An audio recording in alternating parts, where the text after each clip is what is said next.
الحمد لله الذي أرسل رسوله بالهدى ودين الحق ليظهره على الدين كله ولو كره الكافرون أشهد أن لا إله إلا الله وحده لا شريك له وأشهد أن محمدا عبده ورسوله اللهم صل وسلم وبارك على سيدنا محمد وعلى آله وأصحابه أجمعين أما بعد قال الله تعالى في كتابه العزيز بعد أعوذ بالله من الشيطان الرجيم يا أيها الناس اتقوا ربكم إن زلزلة الساعة شيء عظيم يوم ترونها تذهل كل مرضعة عما أرضعت وتضع كل ذات حمل حملها وترى الناس سكارى وما هم بسكارى ولكن عذاب الله شديد أشهد أن لا إله إلا الله وأشهد أن محمدا عبده ورسوله. Sidang Jumaat yang dirahmati Allah sekalian, marilah kita pada hari ini memperbaharui rasa ketakwaan kita kepada Allah Subhanahu wa taala. Kerana ketakwaan kepada Allah ini sahajalah yang menjadi kunci penyelamat bagi kita di dua kehidupan, di dunia dan hari akhirat. Apabila takwa ini kita jadikan sebagai matlamat hidup kita, di mana-mana saja kita merasakan rasa ketakwaan kepada Allah Subhanahu wa taala, insya-Allah kehidupan kita akan lebih bermakna, lebih berharga dan mendapat keredaan Allah Subhanahu wa taala. Sidang Jumaat yang dirahmati Allah sekalian, tajuk khutbah pada hari ini, pilihan raya menentu masa depan negara. Allah Subhanahu wa taala berfirman di dalam Al-Quran, A'udzu billahi minasyaitonir rajim, bismillahirrahmanirrahim. Ya ayyuhalladzina amanu athi'u Allah wa athi'ur rasula wa ulil amri minkum fa in tanaza'tum fi syai'in farudduhu ila Allah war rasul in kuntum tu'minuna billahi wal yawmil akhir dzalika khairun wa ahsanu ta'wila. Allah Subhanahu wa taala berfirman di dalam Al-Quran, sebagaimana kita sebutkan tadi pada mukadimah sebelum daripada khutbah ketika tazkirah, tuan-tuan semua, segala kehidupan kita berlandaskan Al-Quran dan sunnah Rasulullah sallallahu alaihi wasallam. Sebelum saya menghuraikan ayat ini, saya ingin menceritakan kepada tuan-tuan kisah yang pendek ketika Nabi Muhammad sallallahu alaihi wasallam menghantar seorang sahabat bernama Sayyiduna Muaz bin Jabal radhiyallahu taala anhu untuk menjadi YB bagi Nabi sallallahu alaihi wasallam di negara Yaman. Ketika Nabi nak menghantar Sayyiduna Muaz bin Jabal, Nabi tanya kepadanya beberapa soalan. Ya Muaz, kaifa taqdi idza urida laka qada'un? Wahai Muaz, bila kau sampai dekat Yaman besok, macam mana kau nak memerintah? Macam mana kau nak menjatuhkan hukuman? Apa kata Muaz? Aqdi bi kitabillah. Aku akan menjatuhkan hukuman melalui Al-Quran. Nabi tanya soalan yang kedua. Fa illam tajid fi kitabillahi. Kalau dalam Al-Quran tak ada, engkau nak buat macam mana? Qala fa illam ajid fa bi sunnati Rasulillah sallallahu alaihi wasallam. Kalau dalam Quran tak ada, aku akan rujuk dalam hadis Nabi Muhammad sallallahu alaihi wasallam. Nabi tanya soalan yang ketiga, fa in lam tajid fi sunnati. Kalau dalam Quran pun tak ada, dalam hadis pun tak ada, kau nak buat macam mana? Qala ajtahidu bi ra'yi wala alu. Aku akan berijtihad dengan pendapatku dan aku tidak akan melampau. Ketika itulah Nabi SAW menepuk dada Sayyidina Muaz bin Jabal. Faqala alhamdulillahillazi waffaqa rasulillahi bima yarda Rasulullah. Segala puji bagi Allah yang mempersetujui utusan Rasulullah dengan apa yang diradai oleh Allah Subhanahu wa taala. Tuan-tuan semua, itulah sumber kita. Al-Quran, sunnah, ijma' dan qiyas. Ini kalau saya nak cerita, dia berkaitan dengan usul fiqh dan agak panjang ceritanya. Ala kulli hal, tuan-tuan semua, kita akan menghadapi pilihan raya besok lusa. Jadi tuan-tuan, benda ni berkaitan dengan hukum hakam dosa pahala, syurga dan neraka. Sebab kita nak memilih pemimpin. Bukan senang nak memilih pemimpin. Sebab itu Allah Ta'ala sebut tadi dalam ayat Al-Quran, ya ayyuhallazina amanu. Tuan-tuan dengar elok. Ati'ullaha wa ati'ur rasulah wa ulil amri minkum. Dalam ayat ni Allah sebut 2 kali perkataan ati'u. Maknanya apa? Ati'ullaha, taatilah Allah. Wa ati'ur rasulah, dan taatilah Rasul. Wa ulil amri minkum, dan pemimpin di kalangan kamu. Kenapa ketika sampai kepada perkataan ulil amri, Allah tidak mengulangi perkataan ati'u? Kenapa Allah sebut 2 kali aja? Kenapa Allah tak kata ati'ullaha wa ati'ur rasulah wa ati'u ulil amri? Kenapa? Ulama tafsir menyebutkan, yang pertama, mentaati Allah, mentaati Rasul, sifat kita sebagai hamba mentaati Allah dan Rasul bersifat mutlak. Maknanya, syi'ta am abaita, engkau setuju ke, engkau tak setuju ke, engkau redha ke, engkau tak redha ke, apabila itu arahan Allah, itu arahan Rasulullah, wajib engkau dengar cakap Allah dan Rasulnya. Jangan cakap banyak. Sebab itu diulangi perkataan ati'u, taati Allah, wa ati'ur rasul, dan taati Rasul. Wa ma atakumur rasulu fakhudhuhu wa ma nahakum anhu fantahu. Apa-apa yang Nabi suruh buat, buat. Nabi kata jangan buat, jangan buat. Jadi diulangi 2 kali ati'ullaha. Kadang-kadang manusia ni tuan-tuan, ada benda-benda hukum Allah yang dia berasa dia nak terima, dia terima. Ada orang tak nak terima hukum Allah, ada. Dia pilih-pilih. Bab zakat dia ambil, bab sembahyang dia ambil, bab tutup aurat dia tak ambil. Dia kata tutup aurat, tunggu nanti dah terbuka hati baru aku tutup aurat. Dia kata macam tu. Tak boleh. Kena ambil belaka. Al-Quran yang Allah turunkan 30 juzuk tu untuk kita beramal belaka, tuan-tuan. Ati'ullaha wa ati'ur rasulah wa ulil amri. Ketika sampai kepada perkataan pemimpin di kalangan kamu, tidak diulangi perkataan ati'u. Kenapa? Ulama tafsir sebut, ini menunjukkan bahawasanya mentaati pemerintah ini bersyarat. Syaratnya apa? Selagi mana mereka mentaati Allah, selagi mana mereka mentaati Rasulullah sallallahu alaihi wasallam, wajib kau dengar cakap pemerintah.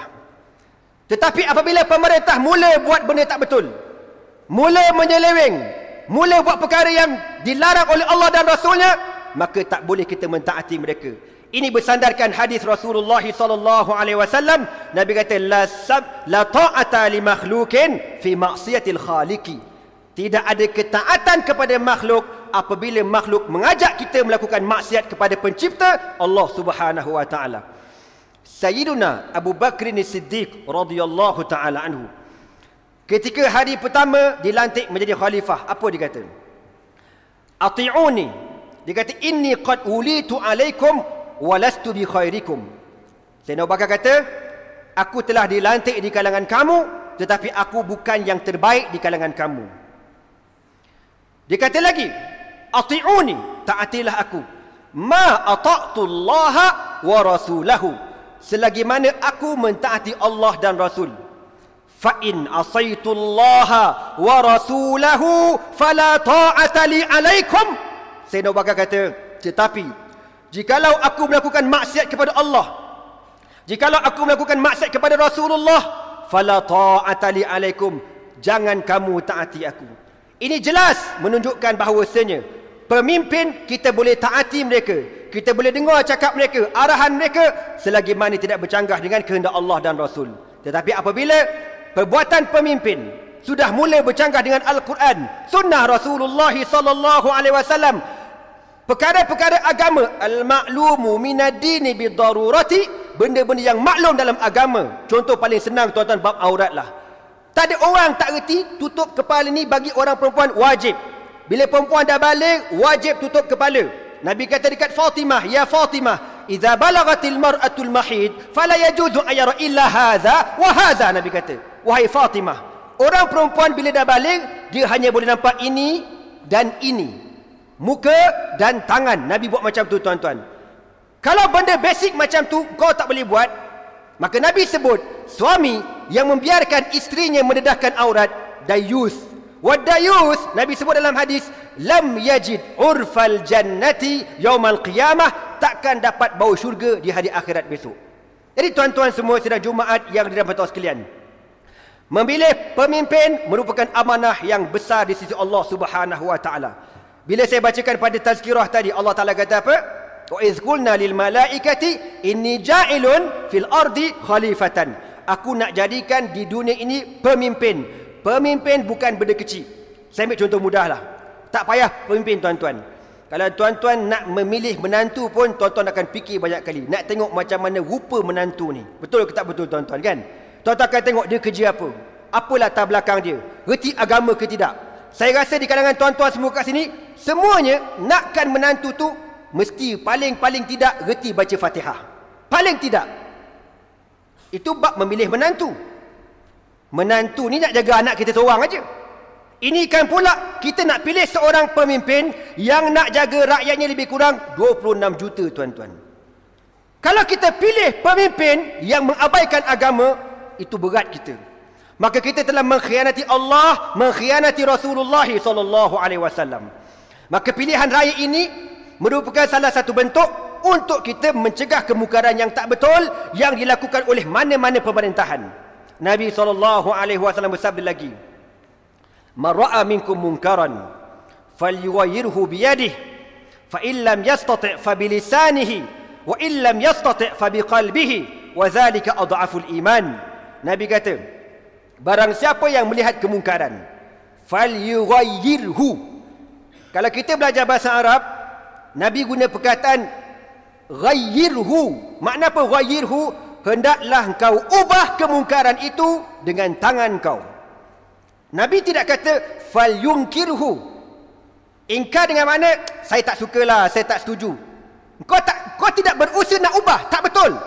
Sebab Nabi guna perkataan falyughayyirhu. Hendaklah kau ubah. Maknanya daripada yang tak elok kepada elok. Perubahan. Nabi tak kata sekadar kau cegah lepas tu kau belah. Tak. Falyughayyirhu. Mesti berubah. Biyadihi, dengan tangannya. Fa illam yastati', kalau kamu tak mampu. Sebab ada setengah-setengah negara dia tidak ada pilihan raya, macam dekat Syria. Di Syria memang negara dia brutal gila. Rakyat dipaksa menyokong Hafiz al-Assad sampai kiamat tuan-tuan. Rakyat dipaksa macam tu. Fa illam yastati', kalau kamu tidak ada kemampuan. Negara kita alhamdulillah demokrasi, kita ada hak untuk memilih pemimpin. Maka gunakan hak kamu. Fa illam yastati' fa bilisanihi. Kalau dengan tangan tak boleh, kena bercakap. Maka saya tuan-tuan yang mengaji agama, saya bukan nak kata saya tak ada benda pun saya ni. Tapi saya memegang agama ini amanah. Kami yang belajar agama daripada kecil sampai hari ini dan masih belajar lagi, ini amanah. Memilih pemimpin amanah. Kullukum ra'in wa kullukum mas'ulun an ra'iyatihi. Setiap kamu adalah pemimpin dan setiap pemimpin akan ditanya oleh Allah tentang rakyat yang dipimpin. Allah akan tanya saya besok dekat padang mahsyar. Apa yang kau sampaikan? Macam mana kau sampaikan? Kebenaran ataupun kesesatan? Kau tunjukkan kebenaran ataupun kau tidak tunjukkan kebenaran? Allah akan tanya tuan-tuan. Jadi benda ni amanah. Bila benda ni amanah tuan-tuan, kita kena cakap. Maka Nabi kata falyughayyirhu bilisanihi. Hendaklah dia teguh, dia tegah, dia cegah, dia tegur dengan lidahnya. Fa illam yastati'. Kalau dengan lidah pun tak boleh.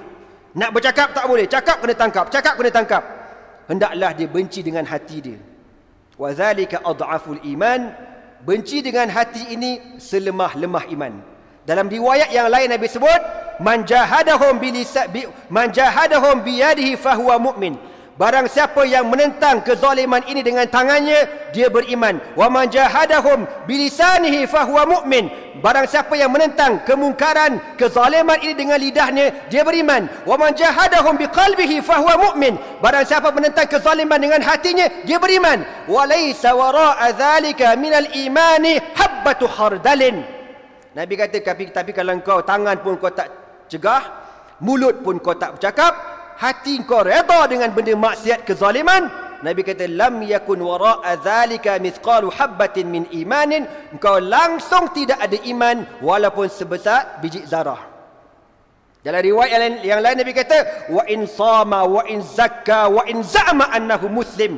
Sekalipun orang tu bersembahyang, berpuasa, berzakat dan mengaku sebagai seorang Islam. Dia tetap tak beriman. Sebab apa tuan-tuan? Sebab kemungkaran ini. Kalau dibiarkan, kezaliman kalau dibiarkan, kita akan menanggung balanya daripada Allah Subhanahu wa taala. Rasulullah sallallahu alaihi wasallam sebut, Nabi kata, innal balaya idza nazalat ammat. Bala kalau turun, semua orang kena. Allah takkan pilih orang-orang jahat saja, tetapi semuanya Allah akan balakan sekali. Sidang Jumaat yang dirahmati Allah sekalian, sebagaimana yang saya sebutkan sedikit pada tazkirah, saya nak cerita sikit tuan-tuan berkenaan hukum bekerjasama dengan non-Muslim. Sebab dia berkaitan dengan pilihan raya. Bila saya katakan tadi bekerjasama dengan orang bukan Islam, ada kaitan dengan pilihan raya. Dia juga berkaitan dengan dosa pahala, syurga neraka. Hukumnya ada dalam Al-Quran, hukumnya ada dalam hadis Nabi SAW. Berlaku di zaman Nabi SAW. Ketika Nabi SAW minta para sahabat berhijrah ke Ethiopia yang saya ceritakan tadi, Saidina Abu Bakar As-Siddiq antara orang yang nak berhijrah ke Ethiopia. Saidina Abu Bakar dah siap barang semua, nak keluar daripada Mekah. Sampai di sebuah kampung bernama Barkul Ghimad. Barkul Ghimad nama kampung. Dia bertemu dengan seorang non-Muslim yang bernama Ibnu Duhunnah. Namanya Ibnu Duhunnah. Kalau tuan-tuan payah nak ingat aja idgham ma'al gunnah, selesai masalah. Ibnu Duhunnah ni kata apa? Ya Abu Bakrin ila aina anta zahibun? Wahai Abu Bakar, engkau nak ke mana? Abu Bakar kata, ini muhajirun. Aku nak berhijrah ke Ethiopia. Kenapa? Orang Mekah dah halau aku. Apa kata Ibnu Duhunnah yang kafir ini? Inna rajulan mithluka la yukhraj. Innaka la tasilur rahim wa taksibul ma'dum wa tu'inu ala nawaibil haq. Engkau ni wahai Abu Bakar, orang yang baik, suka membantu orang, suka memberi makan kepada orang miskin. Engkau orang yang baik. Orang baik macam kau tak boleh keluar Mekah, jom masuk balik ke Mekah. Sedangkan Ibnu Duhunnah ni kafir. Kalau tak boleh menerima kerjasama dengan orang kafir, Abu Bakar takkan masuk ke dalam Mekah semula. Abu Bakar masuk ke Mekah dengan Ibnu Duhunnah. Bila masuk ke Mekah tuan-tuan, benda yang pertama kena buat ialah tawaf kudum. Benda haji, benda umrah ni dah lama mereka warisi daripada Nabi Ibrahim alaihissalam. Sedangkan masa itu telah dikeluarkan arahan tidak dibenarkan orang Islam tawaf. Ibnu Duhunnah kata, wahai Abu Bakar, silakan tawaf. Sayyidina Abu Bakar pun tawaf. Bila tawaf, Abu Jahal marah, Abu Lahab marah. Dia kata, Ibnu Duhunnah, ni apa pasal kau bagi dia tawaf ni? Kau tak tahu ke dia ni pengikut Muhammad? Kau tak tahu ke dia Islam? Jangan bagi dia tawaf. Ibnu Duhunnah kata apa? Huwa ala jiwari, aku protect dia. Abu Jahal jadi pening kepala, kau apa cerita ni? Kau dah ikut agama Muhammad apa? Tidak. Aku tidak ikut agama Muhammad, tapi aku kenal siapa dia Abu Bakar ni. Lalu tuan-tuan, Abu Bakar radhiyallahu taala anhu boleh tawaf, dan Ibnu Duhunnah kata, balik ke rumah engkau, beribadat di rumah engkau. Sayyidina Abu Bakar ni dalam sejarah diceritakan, bila dia semayang, bila dia baca Quran, dia banyak menangis. Suara tangisannya sampai terkeluar daripada rumah. Orang kampung lalu, budak-budak lalu, orang perempuan lalu dengar. Orang lalu, siapa yang nangis ni? Abu Bakar. Kenapa dia nangis? Pasal dia ikut agama Muhammad. Apa salah dia? Dia kan orang baik. Tuan-tuan, dengan sebab Abu Bakar balik kat rumah ini, ramai orang Mekah mula simpati kepada perjuangan Nabi Muhammad SAW. Dengan sebab apa? Dengan sebab Sayyidina Abu Bakar menerima tawaran pertolongan yang diberikan oleh seorang kafir yang bernama Ibnu Duhunnah. Ini hujah yang mengatakan boleh bekerjasama dengan orang bukan Islam dengan syarat menguntungkan Islam. Seterusnya, ketika Nabi SAW diboykot selama 3 tahun. Dia panggil Amul Muqata'ah. Diboykot selama 3 tahun. Tidak ada makanan kecuali daun-daun pokok, kulit-kulit pokok. Terpaksa makan rumput-rumput kering. Sehingga disebutkan dalam Sahih Bukhari, kunna lanada'u misla ma wada'ati syatu. Kami ketika buang air besar, najis yang keluar sebiji macam rupa taik kambing. Selama 3 tahun makan. Tuan-tuan ingat macam mana rupa taik kambing? Kan bulat-bulat macam coklat kandos gitu tuan-tuan. Warna hijau belaka. Pasal makan rumput, makan daun. Selama 3 tahun. Takdir Allah tuan-tuan, di Mekah masa tu ada 5 orang pembesar Quraisy yang kafir. Antara mereka ialah Zam'ah bin Al-Aswad, Abul Bukhturi, Mut'im bin Adi, dan lagi 2 orang saya lupa namanya. Kata apa? Sampai bila kita nak biarkan Muhammad macam ni? Sampai bila kita nak biarkan Muhammad, keluarganya, para sahabatnya tidak ada makanan? Sampai bila? Inna hadza la zulmun. Benda ni zalim, tak betul. Padahal dia orang kafir. dia bersimpati dengan Nabi dan para sahabat Nabi SAW. Lalu apa kata Abul Bukhturi? Kita kena buat tindakan. Besok kita akan buat pengisytiharan di hadapan Kaabah. Boikot yang dilancarkan kepada Muhammad dan keluarga dan para sahabatnya, hendaklah kita putuskan. Batalkan boikot ini. Lalu Abul Bukhturi dengan 5 orang kawan ini besok mengisytiharkan di hadapan Kaabah, wa ya ma'syara Quraisy anakulu wa nashrabu wa Muhammadun wa ailatu halka. Wahai orang-orang Quraisy, adakah kita sanggup, kita boleh makan, kita boleh minum, sedangkan Muhammad dan keluarganya dan para sahabatnya hampir mati kebuluran. Wallahi, demi Allah, selagi mana tidak dikoyak, diorang dah buat satu surat perjanjian untuk boikot Nabi. Kalau tidak dikoyak surat ini, aku takkan duduk daripada tempat aku berdiri ini. Lalu dia pun masuk dalam Kaabah, surat tu terletak dalam Kaabah dan dikoyak surat tu, tuan-tuan. Ini menunjukkan Nabi menerima pertolongan daripada orang non-Muslim. Akhirnya Nabi SAW dibatalkan boikot dan Nabi boleh hidup macam orang lain. Nabi sebut ketika Nabi berhijrah di Madinah, ketika perang Badar, Nabi kata dekat para sahabat, bila berperang nanti, kalau kamu bertemu dengan Abul Bukhturi, jangan bunuh dia. Walaupun dia kafir, sebab dia banyak tolong kita masa di Mekah dahulu. Ini, tuan-tuan, menunjukkan boleh bekerjasama dengan bukan Islam dengan syarat menguntungkan agama Islam. Yang ketiga, tuan-tuan, ketika Nabi SAW berhijrah ke Madinah. Tuan-tuan tahu, nak berhijrah ke Madinah ni ada 2 jalan. Satu jalan highway biasa, satu lagi jalan rahsia. Jarang sangat orang tahu jalan rahsia ni. Sedangkan di Mekah, orang dah keluar waran tangkap kepada Nabi Muhammad. Tangkap Muhammad sama ada hidup atau mati, dan diberikan ganjaran 100 ekor unta. Tiba-tiba, tuan-tuan, ketika Nabi nak berhijrah, Nabi tak ikut jalan yang biasa orang lalu sebab jalan tu berisiko. Nabi ikut jalan rahsia. Tapi masalah timbul, tak ramai orang tahu jalan rahsia, jalan alternatif ni. Takdir Allah, di Mekah ada seorang yang bukan Islam bernama Abdullah bin Uraiqid. Nama dia apa? Abdullah bin Uraiqid, wa kana ala dinil jahiliyati. Dia ni berada dalam agama jahiliyah. Tetapi dia ni orang non-Muslim yang bersimpati dengan Nabi Muhammad SAW. Kalau tuan-tuan fikir segi logik, kenapa Nabi SAW, Nabi tak hijrah, tawakal pada Allah. Ya Allah, aku bertawakal pada kau, aku redah aja. Kenapa? Ataupun kurang-kurang Nabi berdoa, ya Allah, tunjukkanlah aku, tolonglah aku, turunkan Jibril menjadi penunjuk jalan rahsia ini. Tapi Nabi tak buat kerja macam tu. Nabi minta tolong dengan orang non-Muslim. Sebab apa? Sebab orang non-Muslim ini orang yang boleh dipercayai. Sebab tu, tuan-tuan, penting sangat kita belajar ni. Orang kafir ni bukan semua jahat belaka. Betul, akidah mereka tak betul, akidah mereka sesat. Tapi tuan-tuan kena ingat, orang kafir ada 4 jenis. Kafir harbi, kafir zimmi, kafir mu'ahad, kafir musta'man. 4 kafir ni ada hukum belaka dalam Al-Quran, ada hukum belaka dalam hadis Nabi SAW. Kafir harbi macam kafir dekat Israel tu, yang serang umat Islam tak habis-habis, itu kafir harbi. Kafir zimmi, kafir yang duduk dalam pemerintahan Islam, ikut cakap kerajaan Islam, bergaul dengan masyarakat Islam. Ini zimmi, kafir zimmi. Sehingga Nabi sebut dalam hadis, man aza zimmiyan faqad azani. Sesiapa yang menyakiti orang kafir zimmi, serupa buat sakit hati aku. Sampai macam tu Nabi letak. Orang kafir zimmi ni dia ada kemuliaan dia, tuan-tuan. Yang ketiga kafir mu'ahad, kafir yang kita berperang dengan dia, kemudian kita buat gencatan senjata.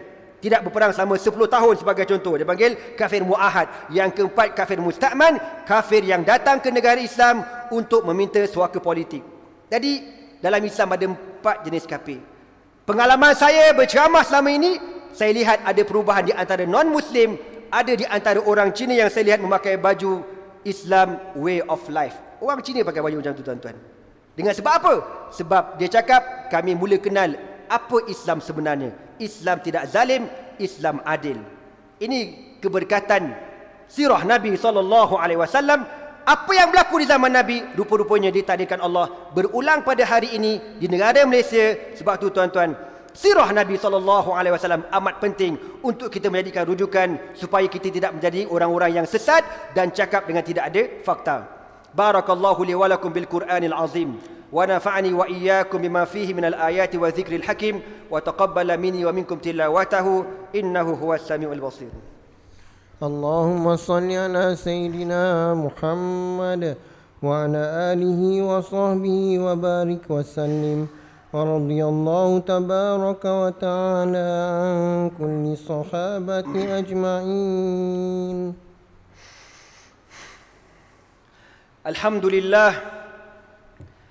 الحمد لله الذي هدانا لهذا وما كنا لنهتدي لولا أن هدانا الله. أشهد أن لا إله إلا الله وحده لا شريك له وأشهد أن محمدا عبده ورسوله. اللهم صل وسلم وبارك على سيدنا محمد وعلى آله وصحبه أجمعين. أما بعد، قال الله تعالى في كتابه العزيز: يا أيها الذين آمنوا اتقوا الله حق تقاته ولا تموتن إلا وأنتم مسلمون. Sidang Jumaat yang dirahmati sekalian, untuk akhirnya saya ingin berpesan kepada tuan-tuan dua pesanan. Yang pertama sekali, pesanan yang diucapkan oleh Sayyidina Umar bin Al-Khattab radhiyallahu ta'ala anhu di saat beliau nak menghembuskan nafas yang terakhir. Umar Al-Khattab ketika ditikam oleh seorang majusi yang bernama Abu Lu'lu'ah Al-Majusi, dia berkata, "In sa'alani Rabbi." Tuan-tuan dengar pesanan Umar Al-Khattab, nak sebut politik tidak boleh dipisahkan daripada agama. Umar kata, "In sa'alani Rabbi." Kalau Allah bertanya kepadaku besok di hari akhirat, siapa yang menggantikan tempat engkau sebagai khalifah? Aku akan jawab di hadapan Allah, Abu Ubaidah bin Al-Jarrah. Umar Al-Khattab letak dah nama bakal khalifah bernama Abu Ubaidah bin Al-Jarrah. In sa'alani Rabbi. Dan kalau Allah bertanya kepadaku soalan yang kedua, kenapa engkau lantik Abu Ubaidah bin Al-Jarrah? Aku akan menjawab di hadapan Allah, lianna Rasulullah sallallahu alaihi wasallam qala likulli ummatin amin wa aminu hadhil ummati Abu Ubaidah bin Al-Jarrah radhiyallahu taala an. Sebab Nabi bersabda, sesungguhnya setiap umat itu ada orang yang paling amanah, dan orang yang paling amanah di kalangan umatku Abu Ubaidah bin Al-Jarrah radhiyallahu taala anhu. Tuan-tuan, ini membuktikan dengan sejelas-jelasnya bahawasanya Allah akan tanya kepada kita siapa yang kita pangkah pada pilihan raya yang akan datang. Allah akan tanya. Allah takkan biar macam tu sahaja. Wala tahsabannallaha ghafilan amma ya'malun zalimun. Jangan kau ingat Allah lalai, Allah leka apa yang dibuat oleh orang yang zalim. Allah sebut dalam surah Yasin, wa kulla syai'in ahsaynahu wa naktubu ma qaddamu wa atharahum wa kulla syai'in ahsaynahu fi imamin mubin. Semua yang kita buat daripada start kita balik sampai kita mati, semua ni didetailkan oleh Allah, dan di hari akhirat kami akan tunjukkan segala-galanya dan kesan-kesan perbuatan kamu. Tuan-tuan, bila kita baca sejarah, sikit saya nak sambung. Ketika Umar sebut benda ni, Abu Ubaidah bin Al-Jarrah dah meninggal dunia, meninggal di Palestin dengan sebab kena penyakit wabak, penyakit taun. Tapi Umar tetap sebut Abu Ubaidah. Kenapa? Sebab dia bimbang, dia tidak menyediakan jawapan yang tepat di hadapan Allah Subhanahu wa taala. Maka tuan-tuan, kita tidak ada pilihan kecuali mesti memilih pemimpin yang amanah kepada agama, kepada harta rakyat, yang tidak menjadikan jawatan untuk mengenyangkan perutnya, untuk mengembungkan poketnya. Sebab tu tuan-tuan, Nabi sebut dalam hadis, innaha lanadamatun innaha la khasaratun amamallahi yaumal qiyamah. Saya pesan, sama ada daripada mana-mana parti yang bertanding, tak kira daripada pembangkang ataupun kerajaan, amanah yang diserahkan rakyat kepada kamu merupakan penyesalan yang tidak habis di hadapan Allah kalau tak kena gaya caranya. Kamu akan menyesal betul-betul di hadapan Allah. Sebab tu, bila pegang amanah, insya-Allah bila kamu berlaku adil, kamu buat betul-betul, insya-Allah amanah ini memudahkan kamu memasuki syurga Allah Subhanahu wa taala. Tetapi jika amanah ini kamu gunakan untuk mengkayakan diri kamu, maka siaplah neraka tempat kamu di hari akhirat. Berdasarkan hadis Rasulullah sallallahu alaihi wasallam, "Ma min 'abdin yasta'illahu lahu ra'iyatan mata wa huwa ghashin illa haramallahu alaihi jannah." Mana-mana pemimpin yang dilantik menjadi pemimpin tiba-tiba dia membohongi rakyatnya, dia mendustai rakyatnya, dia menzalimi rakyatnya, illa harramallahu alaihil jannah, Allah haramkan dia masuk syurga, tuan-tuan. Bukan benda seronok. Jadi YB bukan benda seronok, benda amanah yang tidak berkesudahan di hadapan Allah Subhanahu wa taala. Dan pesanan yang kedua, Rasulullah sallallahu alaihi wasallam ditanya oleh seorang sahabat, "Ya Rasulullah, ana ma'aman?" Ya Rasulullah, besok kalau saya mati dekat padang mahsyar, saya akan berhimpun dengan siapa? Ma'aman ya Rasulullah. Nabi kata, "Anta ma'aman ahbabta." Engkau akan berhimpun di padang mahsyar dengan orang yang kau sanjung, yang kau sokong masa atas dunia. Maka sahabat ni kata, "Fa inni uhibbu Rasulullah wa Abu Bakr wa Umar bin Al-Khattab." Maka aku sayang Rasulullah, aku sayang Abu Bakar dan aku sayang Umar bin Al-Khattab. Maka Nabi kata, "Anta ma'a man ahbabta." Engkau akan berhimpun dengan orang yang kau sayang. Pada hari ini Nabi tak ada, sahabat tak ada. Dah nak ikut siapa? Maka Nabi ajar kita, al-ulama'u warasatul anbiya'i, ulama pewaris Nabi. Ikutlah ulama, insya-Allah kita selamat. Ini jaminan Rasulullah sallallahu alaihi wasallam dan jaminan daripada Allah Subhanahu wa taala, innama yakhshallaha min ibadihi al-ulama'u, sesungguhnya orang yang paling takut di sisi Allah Subhanahu wa taala di kalangan hamba aku ialah ulama. Tuan-tuan, kita tidak ada pilihan kecuali bersama dengan ulama. Semoga insya-Allah Allah Maha mengetahui niat kita, kita akan berhimpun dengan para ahli ulama, syuhada, salihun dan para nabi rasul alaihi wassalatu wassalam di padang mahsyar nanti insya-Allah. Amin. Allahumma ighfir lil muslimina wal muslimat wal mu'minina wal mu'minat al ahya'i minhum wal amwat bi rahmatika ya arhamar rahimin. Allahumma a'izzal islam wal muslimin وأذل الشرك والمشركين ودمر أعداءك أعداء الدين لا سيما الكفار والمنافقين. اللهم انصر إخواننا المجاهدين في فلسطين، اللهم انصر إخواننا المجاهدين في غزة، اللهم انصر إخواننا المجاهدين المستضعفين في سوريا، اللهم انصر إخواننا المظلومين المستضعفين في الميانمار، اللهم انصر إخواننا المجاهدين في ماليزيا، اللهم انصر حزب الإسلام وخلفاءه على الحزب الوطني الماليزي في الانتخابات الآتية يا رب العالمين. اللهم اهد سلطاننا، اللهم اهد سلطاننا، اللهم ارزقه بطانة خير يهديه إلى صراطك المستقيم يا رب العالمين. ربنا افتح بيننا وبين قومنا بالحق وأنت خير الفاتحين. ربنا أفرغ علينا صبرا وثبت أقدامنا وانصرنا على القوم الكافرين. Ya Allah, ya Tuhan kami, ampunkan dosa kami ya Allah. Ya Allah, ya Tuhan kami, pada hari ini, hari Jumaat, hari yang dimakbulkan doa, yang dijanjikan oleh Rasulullah sallallahu alaihi wasallam, fihi sa'atun yustajabu fihi doa. Pada hari Jumaat ada satu waktu dimakbulkan doa. Maka ya Allah, kau terimalah doa kami ya Allah, hamba-Mu yang penuh dengan dosa ya Allah, hamba-Mu yang penuh dengan kesilapan dan kesalahan ya Allah. Ya Allah, izinkanlah Islam menang pada pilihan raya akan datang ya Allah.